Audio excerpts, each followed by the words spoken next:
ఇప్పుడు మనము గసాగు అంటే ఏంటో తెలుసుకున్నారు, గసాబా ఏంటి అనేది కూడా తెలుసుకున్నారు. మీరు ఇటు వచ్చేసేసేయండి, ఇక్కడ వచ్చి కూర్చోండి. గసాగు అంటే కనిష్ట సామాన్య గుణిజ, మరి గసాబా అంటే గరిష్ట సామాన్య భాజకం. ఈ రెండు కాన్సెప్ట్లను ఉపయోగించి మనము డైలీ లైఫ్లో కొన్ని సమస్యలకు పరిష్కారం కనుక్కుంటాం. ఏమర్థమైంది? ఈ గసాగు అనే కాన్సెప్ట్ అలాగే గసాబా అనేటువంటి కాన్సెప్ట్ను ఉపయోగించి మనకు రోజు ఎదురయ్యేటువంటి సమస్యలకి ఆన్సర్ తెలుసుకోవచ్చు. ఇది చాలా ఉపయోగం. అర్థమెటిక్ అంటారు. మీరు పెద్ద అయిన తర్వాత, ఇంటర్ డిగ్రీ అయిపోయిన తర్వాత జాబ్స్ కోసం, ఉద్యోగాల కోసం పోటీ పరీక్షలు రాసేటప్పుడు ఈ గసాగు కాన్సెప్ట్ మీద, ఈ గసాబా కాన్సెప్ట్ మీద చాలా డీప్గా అర్థం చేసుకోవాల్సిన అవసరం ఉంటుంది. వాటిని సాల్వ్ చేయాలి. అర్థమైందా? మరి ఇక్కడి నుంచే, ఈ క్లాసుల నుంచే మీరు ట్రై చేశారు అంటే అక్కడికి పోయేటప్పటికి ఈజీగా అర్థమైపోతాయి. ఓకేనా? సరే, ఇప్పుడు గసాబాకు సంబంధించి ఒక రూల్ తెలుసుకుందాం. Rule for GC, greatest common divisor. Greatest common divisor in any pair of numbers. In any pair of numbers. Pair అంటే జత. ఏవైనా ఒక జత నంబర్ తీసుకున్నప్పుడు, ఏవైనా ఒక జత నంబర్లు తీసుకున్నప్పుడు, if one of them is multiple of the other, నువ్వు తీసుకున్నటువంటి రెండు నంబర్లలో, ఇప్పుడు చూడు 4, 8. 4, 8. 8 అనేది 4కి మల్టిపుల్. ఎందుకు? 4 2 8. 4ని 2 సార్లు తీసుకోవటం వల్ల 8 వస్తుంది కదా. మరి 8 అనేది ఏంటి? 4కి మల్టిపుల్. కానీ 8 4కి మల్టిపుల్, 8 4కి మల్టిపుల్ అవుతుందే తప్ప 4 8కి మల్టిపుల్ కాదు. ఎక్కాల్లో మనకు మల్టిపుల్స్ వస్తాయని మీకు సింపుల్గా స్టార్టింగ్లో చెప్పాను. ఎక్కాల్లో ఉండేవి ఎన్ని మల్టిపుల్స్. 2 టేబుల్ తీసుకున్నాం అనుకో, ఇజ్ ఈక్వల్ టు తర్వాత వచ్చేటి ఎన్ని 2 యొక్క multiples. 2 1s 2, 2 2s 4, 2 3s 6, 2 4s 8. What are these? These are all multiples of the number 2. మరి ఇక్కడ చూడండి, ఎప్పుడు కూడా మల్టిపుల్ ఖచ్చితంగా పెద్దదై ఉంటారు. ఎప్పుడైనా నువ్వు ఒక జత నంబర్లు తీసుకున్నప్పుడు వాటిల్లో పెద్దది ముందు దానికి పెయిర్ అవుతుంది, మల్టిపుల్ అవుతుంది. ఇప్పుడు చూడు, 4 2 8. 4ని 2 సార్లు తీసుకోవటం వల్ల 8 వచ్చింది. కాబట్టి దీన్ని ఏమంటారు? మల్టిపుల్ ఆఫ్ ద నంబర్ 4 అన్నమాట. ఇదే ఇక్కడ చెప్పింది. ఇఫ్ వన్ ఆఫ్ దెమ్, వాటిలో ఒకటి, ఈ రెండిటిల్లో ఒకటి, if one of them is multiple to another one. ఇక్కడ చూడండి, 8 అనేది 4కి మల్టిపుల్. వాటిలో ఒకటి ఇంకొక దానికి మల్టిపుల్ అయితే, అర్థమైపోయిందా? ఇచ్చినటువంటి సంఖ్యలలో ఒకటి ఇంకొక దానికి మల్టిపుల్ అయితే, అలా చెప్తున్నాను, మల్టిపుల్ అయితే. ఈ అయితే అనే కండిషన్ చాలా ఇంపార్టెంట్. అయితే ఏం జరుగుతుందో చూద్దాం. అయితే the smaller number is the HCF అవుతుంది. ఎప్పుడు? ఇచ్చినటువంటి జత నంబర్లలో ఒకటి ఇంకొక దానికి మల్టిపుల్ అయినప్పుడు ఏదైతే చిన్న సంఖ్య ఉందో that is the HCF of these 2 numbers. ఈ రెండిటి యొక్క గసాబా కనుక్కోవాలి అంటే నువ్వు ఫస్ట్ ఏం గమనిస్తావంటే, వాటిలో ఒకటి ఇంకొక దానికి మల్టిపుల్ అవుతుందా? అవుతుంది. అయితే ఇంకా నువ్వేం చేయొద్దు, ముందుకు వెళ్ళాల్సిన అవసరం లేదు. వాటిలో చిన్నది దాని యొక్క HCF. వీటన్నింటినీ షార్ట్ కట్స్ అంటారమ్మా. ఎగ్జామ్లో మనము స్టెప్ వైజ్ రాస్తే 4 స్టెప్పులు రాస్తే 4 మార్కులు ఇస్తారు. 8 స్టెప్పులు రాస్తే ఒక 5 మార్కులు ఇస్తారు. ఇక్కడ స్టెప్స్ అవసరం లేదు, ABCDలు ఇస్తారు. ఇప్పుడు మీరు కూడా ఇక్కడి నుంచే స్టార్ట్ చేశారు. మల్టిపుల్ చాయిస్ క్వశ్చన్స్ అంటారు. ABCD అని 4 ఆన్సర్లు ఇస్తున్నారు. బై ఛాన్స్ ఏంటంటే ABCDలు కూడా పూర్తిగా రాని వాళ్ళకి 15 మార్కులు వచ్చేస్తా ఉంటాయి. ఏంటంటే చూసి కొట్టేస్తూ ఉండరు, ఏబిసిడి అని పెట్టడమే కదా. ఒకదానికి ఆన్సర్ మన తీక్షణ ఏ అని పెట్టున్నది, ఇట్ ఈస్ రైట్. మరి మన మల్లీశ్వర ఎవరో ఒకరు దాన్ని పెట్టేసేస్తారు, మరి ఆన్సర్ వచ్చేసింది. ఫస్ట్ క్వశ్చన్ కూడా అర్థం చేసుకోలేరు, అయినా కానీ ఆన్సర్ వస్తుంది కదా. కాబట్టి మల్టిపుల్ చాయిస్ క్వశ్చన్స్ రూపంలో ఇచ్చినప్పుడు మనం ఆన్సర్ మాత్రమే ఫైండ్ అవుట్ చేయాలి. అటువంటి టైంలో ఇలాంటి షార్ట్ కట్స్ అనేటివి మనకు ఉపయోగపడతాయి. ఇప్పుడు చూడండి, 4, 8 యొక్క గసాబా ఎంత. తర్వాత ఇంకొక పేరు తీసుకున్నాము, ఏం పేరు అది? 8, 24. 8, 24 ఇది ఒక జత నంబర్, అవునా? ఇప్పుడు ఈ రెండింటి యొక్క గసాబా కావాలి నాకు. What is the HCF for 8 and 24?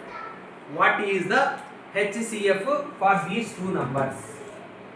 ఎలా కనుక్కుంటారు? ఈ రూల్ ప్రకారం కనుక్కోవచ్చా లేదా? ఫస్ట్ ఈ రూల్ అప్లై చేయాలి అంటే నువ్వు ముందు ఏం చేయాలి, అందులో ఇచ్చిన పెద్ద సంఖ్య రెండవది అంటే చిన్నదానికి మల్టిపుల్ అవుతుందా కాదా చెక్ చేయాలి.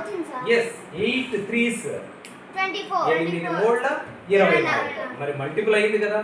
మల్టిపుల్ అయితే ఏం చెప్పాడు, వాటిలో చిన్నది గసాబా, పెద్దది ఆ రెండిటిల్లో పెద్దది పెద్ద సంఖ్య చిన్న సంఖ్యకి మల్టిపుల్ అయితే చిన్న సంఖ్య వాటి యొక్క గసాబా.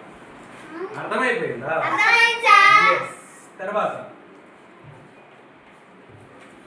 ఓకే, ఇంకొక పేరు తీసుకుందాం, 16, 48. ఇంకొక జత సంఖ్యలు తీసుకుందాం. ఈ రెండిటి యొక్క గసాబా ఎంత అధ్యక్షణ? ఈ రెండిటి యొక్క గసాబా ఎంత? ఈ రెండిటి యొక్క గసాబా ఎంత మనం కనుక్కోవచ్చా కనుక్కోలేమా? ఫస్ట్ కనుక్కోలేమా? ఏం చెప్పాడు మనకి ఇక్కడ రూల్? ఏం చెప్పాడు? నీకు ఇవ్వబడినటువంటి సంఖ్యలలో పెద్ద సంఖ్య చిన్న సంఖ్యకు మల్టిపుల్ అయితే చిన్న సంఖ్య వాటి యొక్క గసాబా అవుతుంది. ఇప్పుడు చూడండి, 16 చిన్న సంఖ్య, పెద్ద సంఖ్య ఎంత ఇక్కడ? 48. 48 అనేది 16కు మల్టిపులా కాదా? 16th టేబుల్లో 48 వస్తుందా? 16 3s 48. ఎస్, మరి 48 అనేది 16కు మల్టిపుల్ అయ్యింది కాబట్టి రూల్ సాటిస్ఫై అయిపోయింది. మల్టిపుల్ అయ్యింది కాబట్టి ఇది ఈ రెండింటికి జీసీ. ఓకేనా? సరే, ఇలాంటి ఇంకా ఒక 2 చేస్తే మీకు అర్థమవుతుంది. సరే, నేను ఇంకొకరు తీసుకుంటానమ్మా. 5 సో 20. ఈ రెండింటి యొక్క గసాబా కావాలి. గసాబా 5. ఓకే, దాంట్లోకి వచ్చేసి కాన్సెప్ట్ అర్థమైందంటే ఇంక మిమ్మల్ని ఎవరు ఆపలేరు. ఓకే, 5 యొక్క మరియు 20 ఈ రెండు సంఖ్యల యొక్క గసాబా ఎంత? ఎలా చెప్పారు? ఫస్ట్ ఏం చేయాలి మనం? ఫస్ట్ మనం ఏం చేయాలి? పెద్ద సంఖ్య చిన్న సంఖ్యకు మల్టిపుల్ కాదా అనేటువంటిది చెక్ చేసేసేయండి.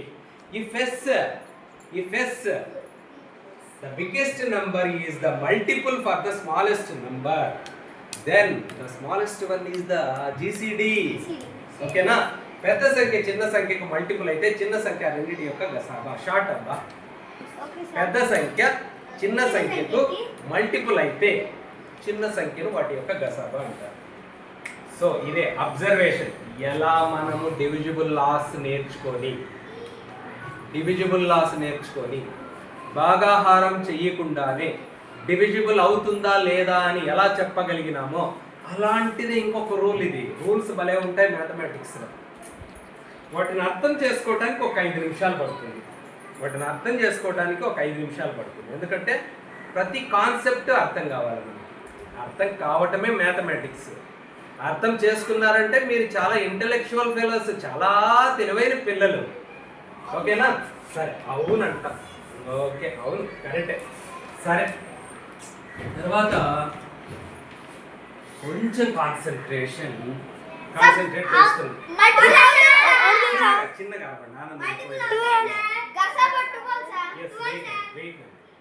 సో సాత్విక్ ఫ్యాన్ అప్పుడు. సో 12 60ల యొక్క గసాబా ఎంత? 12 12 60ల యొక్క గసాబా ఎంత? 12. ఎలా? According to this rule, we can say 12 is the GCD of these two numbers. Is it? Yes. ఓకేనా? ఏం చెప్పాడు వీడు రూల్? మీకు ఇవ్వబడినటువంటి ఒక జత నంబర్లలో పెద్ద నంబరు చిన్న నంబర్కి మల్టిపుల్ అయితే వాటిలో చిన్న సంఖ్య రెండింటి యొక్క గసాబా అవుతుంది. This is the rule. మనం ఇలా చెప్పుకునేటప్పుడే ఆ రూల్ మనకి మైండ్లోకి వచ్చేసేసేయాలి. ఇప్పుడు నేను ఒక 5-6 సార్లు చెప్పుకుంటానా దీన్ని? చెప్పుకుంటాను కదా. మరి మీతో పోల్చుకుంటే నాకే బాగా వస్తా ఉంది, మీకు కూడా వచ్చేసేసేయాలి. ఇప్పుడు షార్ట్ కట్ చూడండి. ఇవ్వబడినటువంటి 2 సంఖ్యలలో పెద్ద సంఖ్య మొదటి సంఖ్యకు గుణిజం అయితే చిన్న సంఖ్యను గసాబా అంటారు. గసాబా అంటే ఏంటి? వాట్ ఇట్ ఈస్ గసాబా? గరిష్ట సామాన్య భాజకం. క్లియర్? మరి రూల్ వచ్చేసేసిందా మనకి? మరి ఇలా 2 సంఖ్యలు ఇచ్చినప్పుడు గసాబా కనుక్కోమంటే ఫస్ట్ ఈ రూల్ అప్లై చేయండి. ఒకవేళ ఇది ఫెయిల్యూర్ అయ్యిందనుకో, అప్పుడు మనము వేరే నంబర్కి వెళ్ళిపోవాలి. సో ఈ రెండిటి యొక్క గసాబా ఎంత? ఏం ఫెయిల్ అబ్బా? ఇక్కడ ఫెయిల్, రూల్ ఫెయిల్ అయింది. గసాబా కనుక్కోగలుగుతామా లేదా? కనుక్కోగలుగుతాము. కనుక్కోలేమనేది మ్యాథమెటిక్స్ లో ఇంపాసిబుల్. ఒప్పుకోను నేను. మ్యాథమెటిక్స్ కానీ సైన్స్ కానీ చెయ్యలేము, సాధించలేము ఇలాంటి పదాలు సైన్స్కి నచ్చవు. Whatever the concept we can achieve it.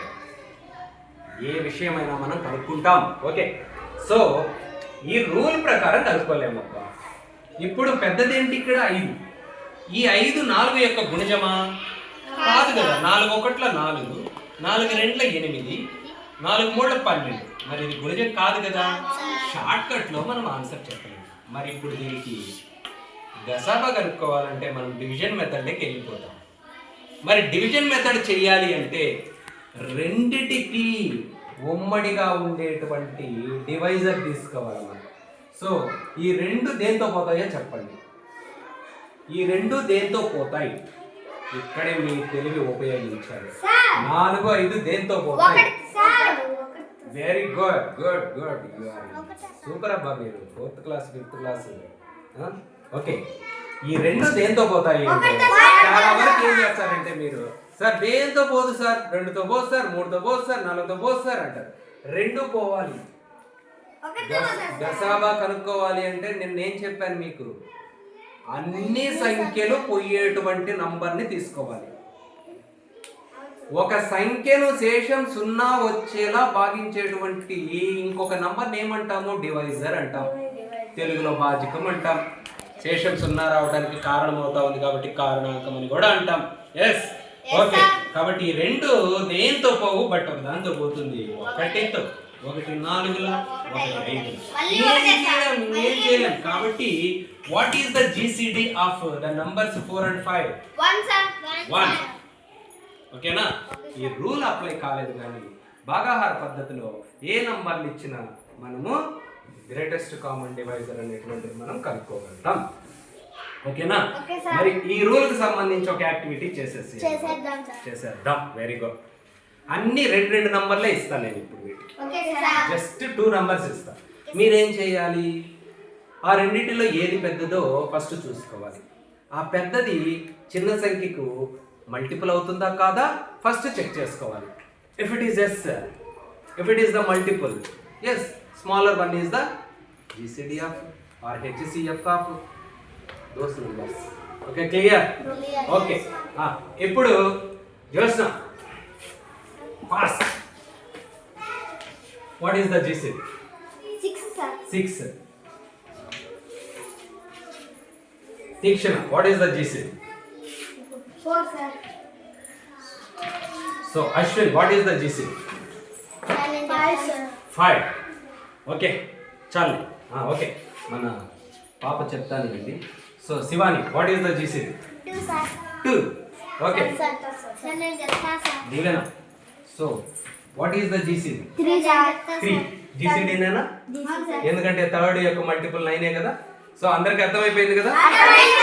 Okay బిందు, చెప్పు what is the GCD? 2 sir. Yes, very good. Good. Okay, enough. Okay, కూర్చోండి. అలా please. Okay, this is the condition. Once again. In any pair of numbers, if one of them is multiple of the other, the smaller number is the HCF of the pair of such numbers. ఇవ్వబడినటువంటి ఆ జతకి HCF అని. Okay, activity తర్వాత ఇచ్చేసేస్తాను. Next ఏంటంటే, so 2 conditions ఉన్నాయి ఇక్కడ. ఇది చాలా important అమ్మా. అప్ టు ఇంటర్ డిగ్రీ వరకు కూడా ఈ కండిషన్స్ చాలా ఇంపార్టెంట్ ఇన్ మ్యాథమెటిక్స్ లో అర్థమెటిక్ అంటారు దీన్ని. ఖచ్చితంగా ఇవి కాన్సెప్ట్లు కొంచెం డీప్ కాన్సెప్ట్లు అన్నమాట. ఇప్పుడు నేనే ఉన్నాను, ఎంఎస్సి మ్యాథమెటిక్స్ వరకు చదువుకున్నా. ఇప్పుడు మీకు చెప్పాలంటే మళ్ళీ నేను దీన్ని చూసుకొని రావాల్సింది వస్తుంది. అంత కన్ఫ్యూజన్. కనీసం ఒక 100 సార్లు దీన్ని నేను నా జీవితంలో చేస్తుంటా. బట్ ఈరోజు మళ్ళీ నాకు కొత్తగా అనిపిస్తుంది. మ్యాథమెటికల్ కాన్సెప్ట్ కన్ఫ్యూజ్ కాదు అన్నమాట. ఓకే సరే, నోట్ 1. ఇచ్చిన సంఖ్యలచే నిశేషంగా భాగించబడే అతి చిన్న సంఖ్య వాటి కసాగు అవుతుంది. ఇచ్చిన సంఖ్యల కనుక్కుంటాం అబ్బా, కసాగు కనుక్కుంటాం. కనిష్ట సామాన్య గుణిజం. గుణిజాలకు కనిష్ట కూతురు ఉంటుంది, బాజికాలకు గరిష్ట కొడుకు ఉంటాడు. ఓకే, పెళ్లి పత్రికల్లో రాస్తా ఉంటారు, మా కనిష్ట కుమారుడు, మా కనిష్ట పుత్రిక, మా గరిష్ట. ఓకే, తర్వాత వార్తలు చెప్పేటప్పుడు కనిష్ట ఉష్ణోగ్రత, గరిష్ట ఉష్ణోగ్రత. ఎస్, కనిష్ట అంటే చిన్నది, గరిష్ట అంటే పెద్ద. ఓకేనమ్మా, సరే. కాబట్టి కొన్ని సంఖ్యల యొక్క కసాగు ఆ సంఖ్యలతో ఖచ్చితంగా శేషం 0 వచ్చేలా భాగించబడుతుంది. ఏ సంఖ్యలకైతే నువ్వు కసాగు కనుక్కున్నావు ఆ కసాగు ఆ ప్రతి సంఖ్యతో నిశేషంగా భాగించబడతాయి. కాబట్టి కసాగుకి ఆ సంఖ్యలన్నీ ఏమవుతాయి? డివిజన్స్ అవుతాయి, కారణాంకాలు అవుతాయి. Okay, this is point. ఈ పాయింట్ మీద కొన్ని లెక్కలు చేయాల్సి వస్తుంది. నెక్స్ట్ రెండవ నోట్ ఏంటో చూద్దాం. ఇచ్చిన సంఖ్యల యొక్క గసాబా. ఇంతకుముందు గసాబా కనుక్కున్నారు కదా మీరు. ఆ గసాబా ఆ సంఖ్యలను నిశేషంగా భాగించే అతిపెద్ద సంఖ్య భాగిస్తుంది. ఇక్కడ వెరైటీ ఏం లేదు, కాకపోతే అదేంటంటే అతిపెద్ద సంఖ్య. ఆ సంఖ్యలను భాగించే సంఖ్యల్లో పెద్ద సంఖ్య ఏది అంటే గసాబా. ఇదొక పాయింట్. దీనికి సంబంధించి ఒక 3 లెక్కలు మనకి టెక్స్ట్ బుక్లో ఇవ్వటం జరిగింది. సో ఒక లెక్క చూద్దాం, ఒక లెక్క చూసేద్దాం. జాగ్రత్తగా వినండి. ఈ లెక్క అర్థం చేసుకున్నారంటే మీరు 3 సంవత్సరాల ముందున్నట్టు. సో చూడండి, example 1. What is the least number of students? What it is? What is the least number of students? Least number of students required. Least number of students required. Least number of students required. ఎంతమంది కనీస పిల్లలు కావాలి?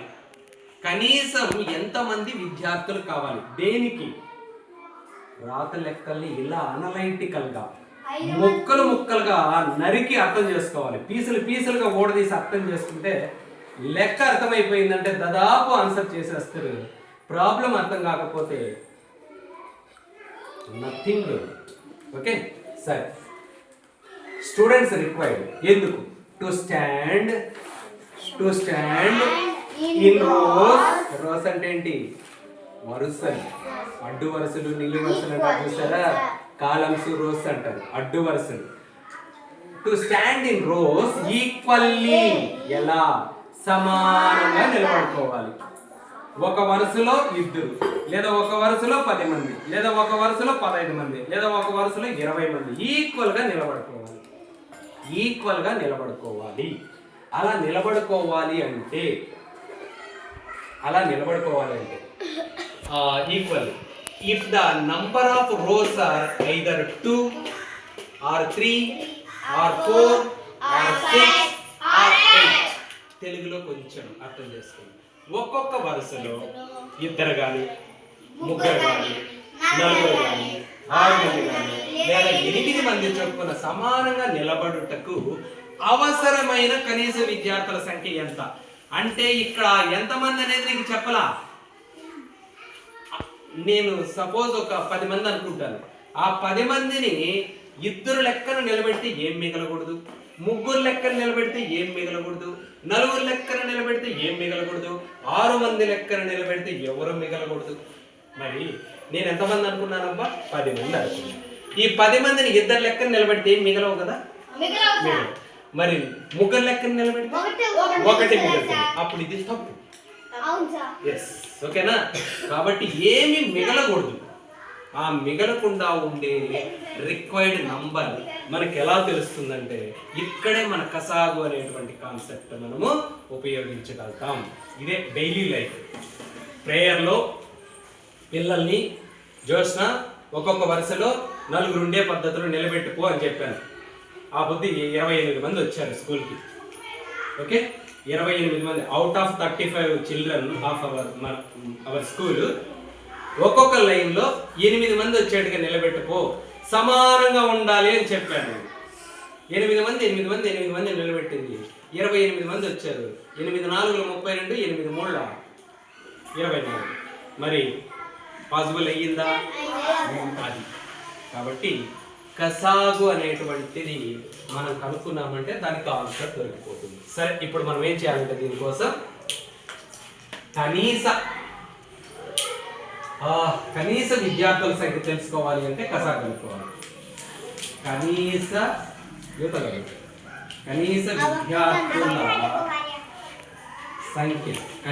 విద్యార్థుల సంఖ్య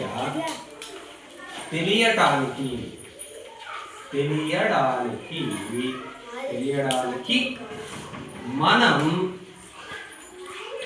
2 ఆ నంబర్లో చూడండి, 3, 4, 6 లేదా 8ల కసాగు కనుక్కోవాలి. కంటిన్యూ చేయండి. ఓకే, కసాగు కనుక్కోవాలి. మరి కసాగు కనుక్కోవాలంటే మళ్ళా గుర్తు చేస్తున్నాడు, మనకి 2 పద్ధతులు ఉన్నాయి. ఒకటి గుణిజాలు రాయడం ద్వారా, ఆ తర్వాత ఉమ్మడి గుణిజాలు రాయడం ద్వారా. ఉమ్మడి గుణిజాల్లో ఏది చిన్నదైతే అది కసాగు కనిష్ట సామాన్య గుణిజం అని చెప్పి అనుకున్నాం, అంతే కదా. అది చాలా పెద్దది. ఇక్కడ ఎన్ని ఇచ్చినాడు చూడు, 1 2 3 4 5. వీటన్నిటికీ ఉమ్మడి గుణిజాలు రాసేటప్పటికి సాయంత్రం అవుతుంది. మరి ఆ పద్ధతి ఫాలో అవుదామా, లేదా ఇంకేమన్నా షార్ట్ కట్ పద్ధతి ఏంటది? భాగాహార పద్ధతి. ఓకే, 2 3 4 6 8ల కసాగు భాగాహార పద్ధతిలో కనుక్కుందాం. భాగాహార పద్ధతిలో కసాగు కనుక్కునేటప్పుడు ఫస్ట్ మనం తీసుకునేటువంటి నంబర్ కనీసం 2-3 నంబర్లన్నా ఒకేసారి పోవాలి. ఇది రూల్ అమ్మ. ఏంటి? కనీసము ఇక్కడ మనం 2 తీసుకుందాం అనుకో, ఆ 2తో ఇందులో ఒక 2-3 అన్నా పోవాలి. పోతాయా? పోవాలి. 2 ఒకట్ల 3 పోదు, 2 2ల 2 3ల 2 4. Yes, again we have to take 2. Is it okay? Okay, 3 పోదు, అలాగే పెడదాం. 2 పోతుంది, 3 పోదు, 2 2ల. సరే, ఈసారి 3 తీసుకుందామా? 1 పోతుంది, 1 2 మిగిలింది. లాస్ట్ లో 2 తీసాను. 1 1 1 1. Okay, over. So what it is కసాగే. సో therefore 1 కసాగు is equal to ఎంత? 2 into 24. సో 24.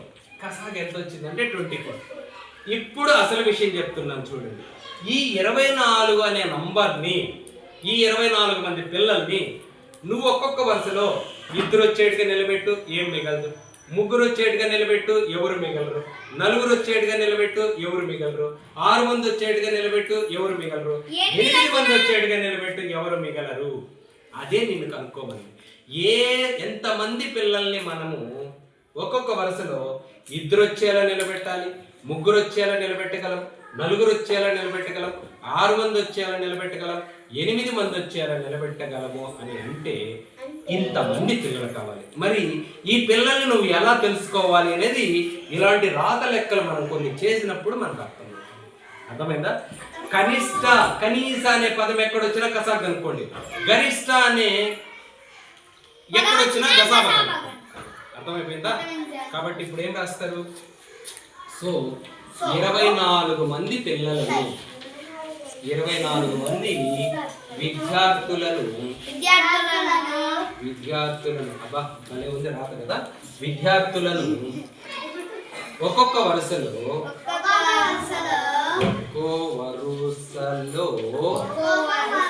2 లేదా 3 లేదా 4 లేదా 6 లేదా 8 ఓకే మంది చొప్పున నిలబెట్టగలం.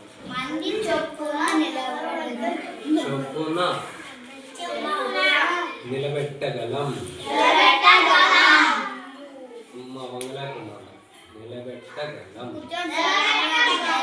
దిస్ ఈస్ ద ఆన్సర్ అమ్మా. చూడండి ఎంత డీప్గా చెప్పుకోవాల్సింది వస్తాము. వెళ్ళాను ఎంత డీప్గా పోవాలో ఆలోచించి. మరి ఇంత డీప్గా వెళ్ళే మైండ్ ఇప్పుడు ఉందా మీకు అంటే ఉంది, నో ప్రాబ్లం. ఇంతమంది పిల్లల్లో కనీసం 4-5 మంది అన్న ఉంది అన్నారు కాబట్టి ఉంది. డన్ అవునా కాదు? కనీస నంబర్ కనుక్కోండి అంటే కసాగు కనుక్కున్నప్పుడు శేషం అనే పదమే రాదు ఇక్కడ. శేషం ఖచ్చితంగా 0నే ఉంటుంది. ఈ 24ను 2తో భాగించు, శేషం 0. 3తో భాగించు 3 8 24, 4తో భాగించు 4 6 24, 6తో భాగించు 6 4 24, 8తో భాగించు 8 3 24. మరి వస్తాయా రావా? This is the answer. So there are